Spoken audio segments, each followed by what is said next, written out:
కర్మ ఎవర్నీ వదలదు. ఈ ప్రపంచంలో మనం దాక్కోడానికి చీకటి దొరుకుతుందేమో, పారిపోవడానికి దారి దొరుకుతుందేమో, కాని మన నీడలా వెంటాడే కర్మ నుంచి తప్పించుకునే మార్గం మాత్రం ఈ సృష్టిలో ఎక్కడా లేదు. మనం విడిచే ఊపిరి గాలిలో కలిసిపోవచ్చు, కాని మనం చేసిన పని మాత్రం కాలం అనే పుస్తకంలో ఎప్పటికీ లిఖించబడి ఉంటుంది. ఒకప్పుడు తన కాలిగోటితో సమానం కాదని ఎవర్నైతే తృణీకరించాడో, చివరికి ఆ వ్యక్తి కాళ్ల దగ్గరే తన తల వంచి ప్రాధేయపడే పరిస్థితి ఒక చక్రవర్తికి ఎందుకు వచ్చింది? ఒక నీటి చుక్క కోసం సాసామ్రాజ్యాన్నే పణంగా పెట్టాల్సిన స్థితి ఎందుకు దాపురించింది? అధికారం అనే మత్తులో కళ్ళు మూసుకుపోయిన ఉగ్రసేనుడికి విధి నేర్పిన కఠినమైన పాఠం ఏమిటి?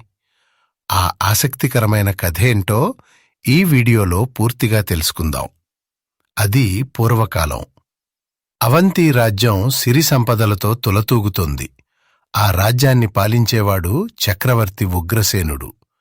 పేరుకు తగ్గట్టే ఆయన పాలనలో ఉగ్రత్వం ఉండేది. నా మాటే శాసనం, నా కత్తి మాటే న్యాయం అనేది అతని సిద్ధాంతం. ఉగ్రసేనుడికి వేల కొద్దీ సైన్యం, అపారమైన ధనరాశులు ఉన్నాయి.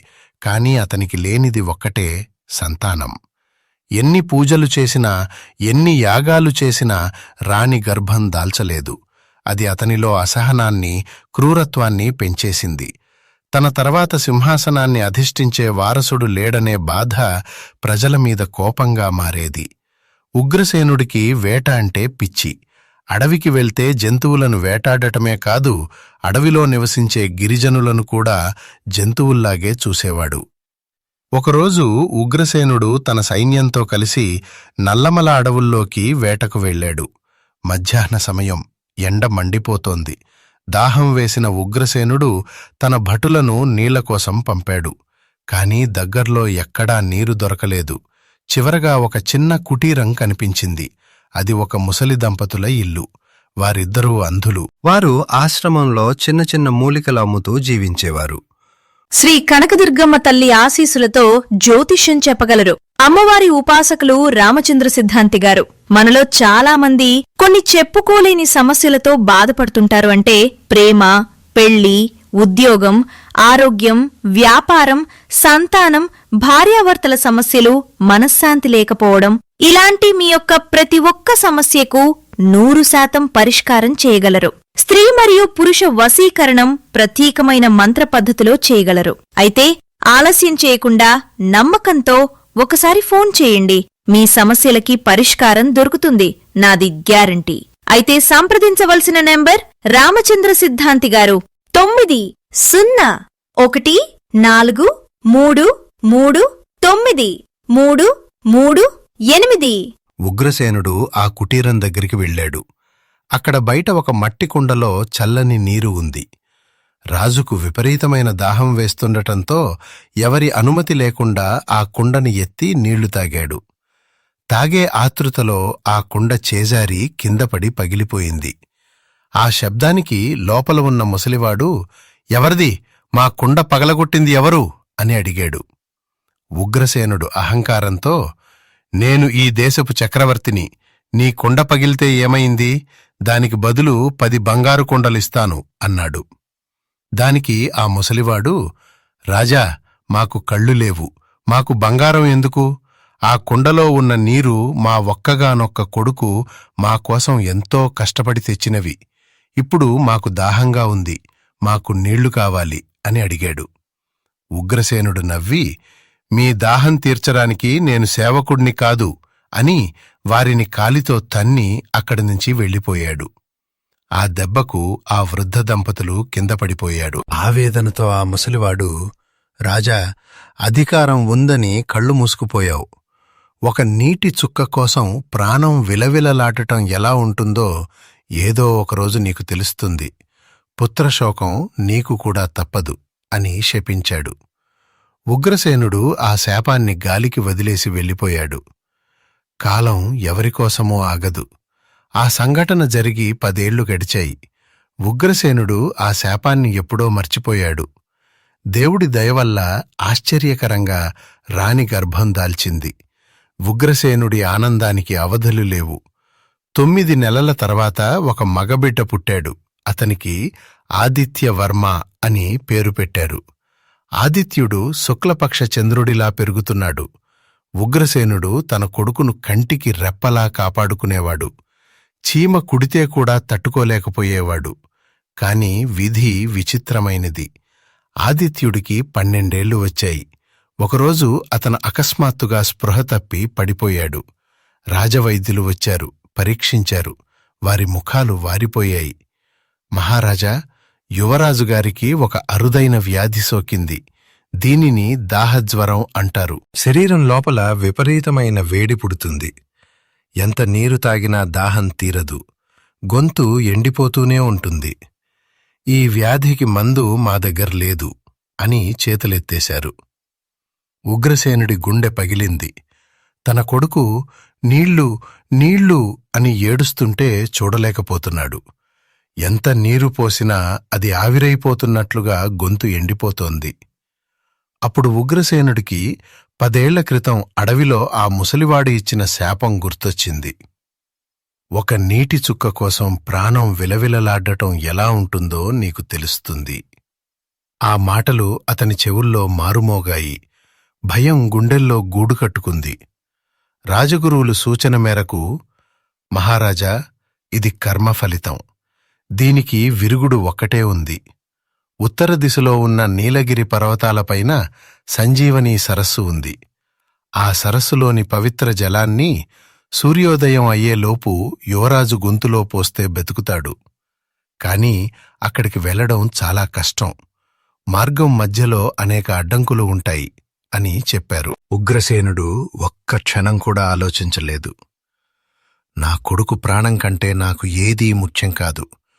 నా అర్ధరాజ్యం పోయినా సరే ఆ నీటిని తెస్తాను అని శపథం చేశాడు.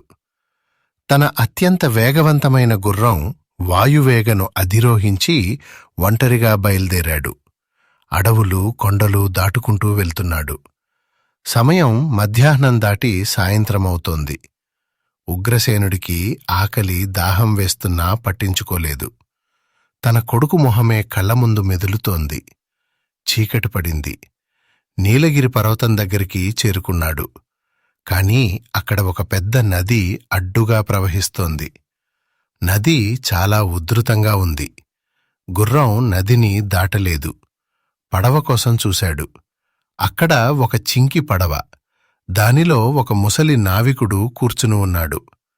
ఉగ్రసేనుడు పరుగున వెళ్ళి, "ఏయ్, త్వరగాలే, నన్ను ఆవలి ఒడ్డుకు చేర్చు.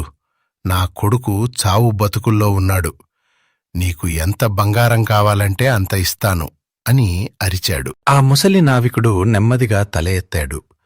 అతని కళ్ళలో ఏదో తెలియని నిర్లిప్తత ఉంది. "రాజా, ఈ నదిని దాటాలంటే బంగారం సరిపోదు. నాకు ఒక షరతు ఉంది. నువ్వు ఇప్పటివరకు చేసిన పాపాల్లో నిన్ను బాగా బాధిస్తున్న ఒక పాపాన్ని ఇక్కడ ఒప్పుకోవాలి. అప్పుడే నా పడవ కదులుతుంది" అన్నాడు. ఉగ్రసేనుడు కోపంతో, "నేను చక్రవర్తిని, నీకు ఆజ్ఞాపిస్తున్నాను. పడవ నడుపు, లేకపోతే నీ తల నరికేస్తాను" అని కత్తి తీశాడు. నావికుడు నవ్వాడు. "నా తల నరికితే పడవ ఎవరు నడుపుతారు రాజా? సమయం గడిచిపోతోంది. నీ కొడుకు గొంతు ఎండిపోతూ పోతూ ఉండి ఉంటుంది" అన్నాడు ప్రశాంతంగా. ఉగ్రసేనుడికి చెమటలు పట్టాయి. వేరే దారిలేదు. తన అహంకారాన్ని చంపుకుని 10 ఏళ్ల క్రితం అడవిలో అంధులైన దంపతులకు చేసిన అన్యాయాన్ని, వారి శాపాన్ని వివరించాడు.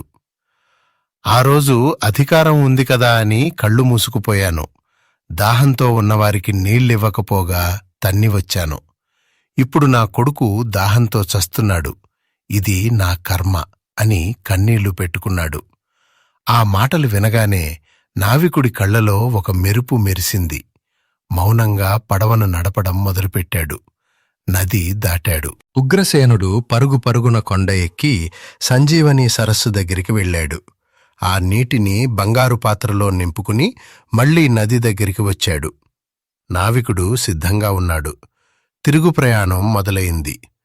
సూర్యోదయం కావడానికి ఇంకా కొన్ని గడియలే ఉంది. పడవ మధ్యలోకి రాగానే ఉగ్రసేనుడు ఆతృతగా, ఇంకా ఎంతసేపు, త్వరగా నడుపు అన్నాడు. అప్పుడా నావికుడు పడవను ఆపేశాడు. ఉగ్రసేనుడు షాకయ్యాడు. ఏం చేస్తున్నావు? పడవ ఎందుకు ఆపావు? నావికుడు ఉగ్రసేనుడి కళ్లలోకి సూటిగా చూశాడు. ఉగ్రసేనా, నన్ను గుర్తుపట్టావా అని అడిగాడు. ఉగ్రసేనుడు తికమకపడ్డాడు. ఎవరు నువ్వు? ఆ నావికుడు తన తలపాగా తీశాడు.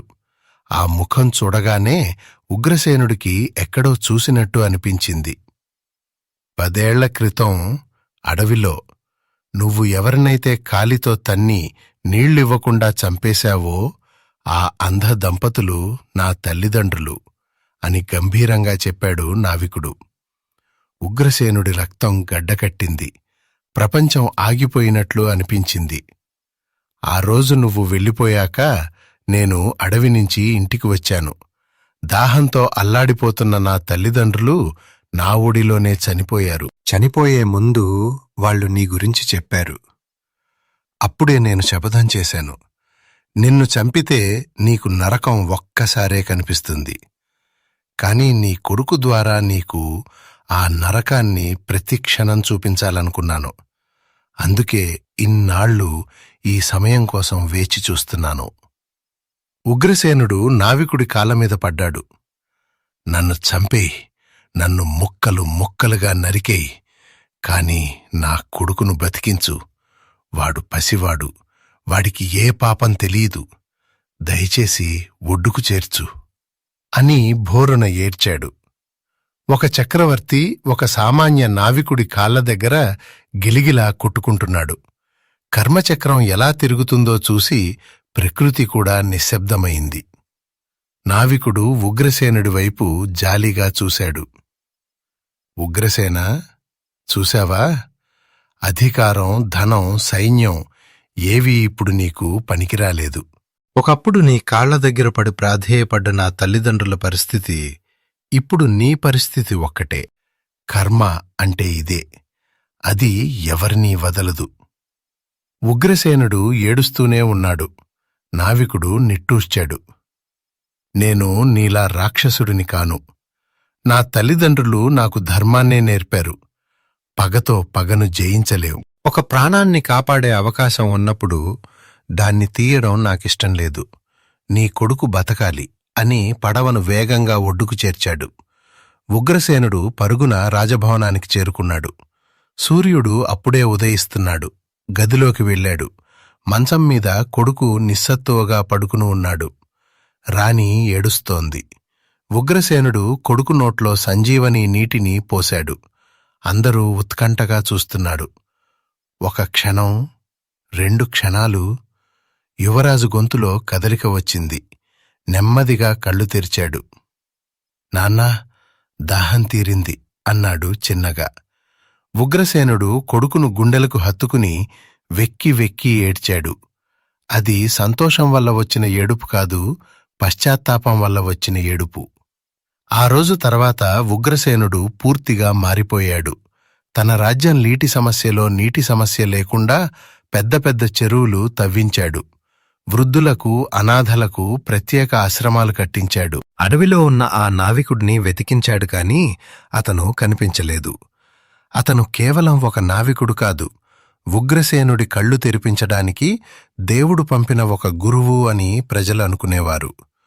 ఉగ్రసేనుడు తన మిగిలిన జీవితాన్ని ధర్మాచరణలో గడిపాడు. ఎదుటివాడి కన్నీటి చుక్క రేపు మన రక్తం చుక్కగా మారుతుంది అనే సత్యాన్ని తన కొడుకు ఆదిత్యవర్మకు నిరంతరం బోధించేవాడు. ఈ కథ మనకు చెప్పేది ఒక్కటే. మనం అధికారం, బలం, వయసు ఉన్నాయని విర్రవీగి ఇతరులను బాధిస్తే కాలం ఆ లెక్కలన్నీ రాసిపెట్టుకుంటుంది. వడ్డీతో సహా తిరిగి చెల్లించాల్సిన రోజు ఒకటి వస్తుంది. కర్మ అనేది గోడకు కొట్టిన బంతిలాంటిది. మనం ఎంత బలంగా విసిరితే అది అంతే వేగంగా వెనక్కి వచ్చి మనకే తగులుతుంది. ఎవరికైనా సహాయం చేయండి, లేదా మౌనంగా ఉండండి. కానీ ఎవరినీ హేళన చేయకండి, బాధ పెట్టకండి. ఎందుకంటే కాలం చాలా బలమైనది. ఈ వీడియోలో మేము చెప్పిన ఈ కథ కేవలం మన పురాణ ఇతిహాసాలు, జానపద కథలు మరియు ధార్మిక పుస్తకాల ఆధారంగా సేకరించిన సమాచారం మాత్రమే. ఇందులో మా సొంత కల్పితాలు గాని, మా వ్యక్తిగత అనుభవాలు గాని ఏమీ లేవు. కేవలం మన సమాజానికి, రాబోయే తరాలకు కర్మ సిద్ధాంతం మరియు మానవతా విలువల గురించి తెలియజేయాలనే సదుద్దేశంతో మాత్రమే ఈ కథను రూపొందించటం జరిగింది. ఈ వీడియో గనుక మీ హృదయాన్ని కదిలించినట్లయితే దయచేసి ఒక లైక్ చేయండి. అది మాకు ఎంతో ఉత్సాహాన్నిస్తుంది. మంచిని పంచితే అది పెరుగుతుంది అంటారు. కాబట్టి ఈ అద్భుతమైన కథను మీ స్నేహితులకు, బంధువులకు షేర్ చేయండి. ఈ కథపై మీ అభిప్రాయం ఏమిటి? ఉగ్రసేనుడి మార్పు మీకు నచ్చిందా? మీ విలువైన అభిప్రాయాన్ని కింద కామెంట్ రూపంలో తెలియజేయండి. ఇలాంటి మరిన్ని ఆసక్తికరమైన, జీవితాన్ని మార్చే కథల కోసం మా ఛానల్ని తప్పకుండా సబ్స్క్రైబ్ చేసుకోండి. పక్కనే ఉన్న గంట సింబల్ని ప్రెస్ చేయడం మర్చిపోకండి. అప్పుడే మా వీడియోలు మీకు వెంటనే అందుతాయి. మరో మంచి కథతో మళ్ళీ కలుద్దాం. అంతవరకు సెలవు. ధన్యవాదాలు.